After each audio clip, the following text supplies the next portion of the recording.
Xayrli kun. Kompressor to'g'risida ma'lumot bermoqchiman. Bratan detailing sohasida ishlayotganlar 50 litrli kompressor olganlar, 50 litrli kompressorlari u kishini оборудованиelarini ishlatib olmayotgandan jalba qilib maslahat so'raganlar. Nima qilsam effektivni ishladi deb. Bir kishi kommentariyada yozganki, o'sha 50 litrli mayda kompressoringizni 100 litrli metan ballon ulab qo'ysangiz, намного effektivni ishladi deganlar. Yo'q, u ishlamadi. Unaqa qilib o'zlaringiz aldamanglar. Kompressorga дополнительный receiver ulash bu yechim emas, bu kompressor ishdan chiqishiga sabab bo'ladi. Chunki kompressor o'zining resieveri bilan 5 minut ishlasa, дополнительный receiver bilan 10 minut ishlashga majbur bo'ladi. Bu kompressor ishdan chiqishiga bo'ladigan sabablardan bittasi. Kompressor qanday tanlanadi?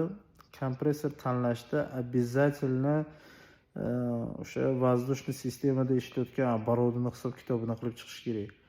Siz bitta kompressorga nechta tochka olasiz? Bitta tochkada ishlaysizmi yo qanaqa оборудование olasiz, nima olasiz? Shu tomonini hisob-kitobini olish kerak. Va o'zimning kategoriyamda masalan tushuntiraman. Ko'p malarlari bu xatosi, kompressor tanlashda xato qiladi. Bir fazali kompressor olib, masalan uni yonkisi 200 litrli bo'lsa, kompressorim katta deb qo'yadi. U katta emas u. Tufta u. Kompressor tanlashda обязательно o'sha pistolet производителя e'tibor berish kerak. Kompressor pistoleti safqodat qilish kerak, ya'ni to'g'ri kelishi kerak litraji.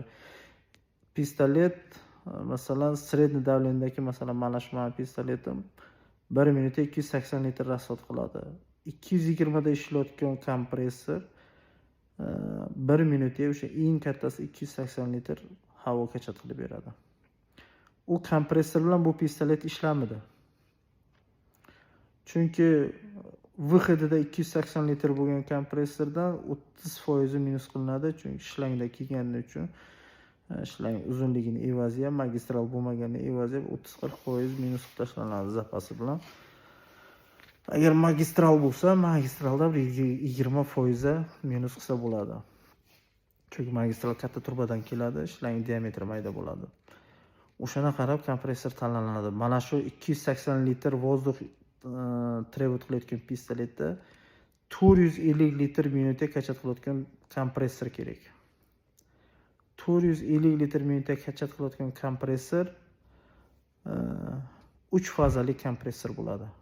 O'sha kompressor bilan mana shu pistoletni, средний давлениедagi pistoletni optimizatsiyalari chiroyli chiqadi. Ya'ni o'sha kraska sepib, bazani sepsa gladko sepadi.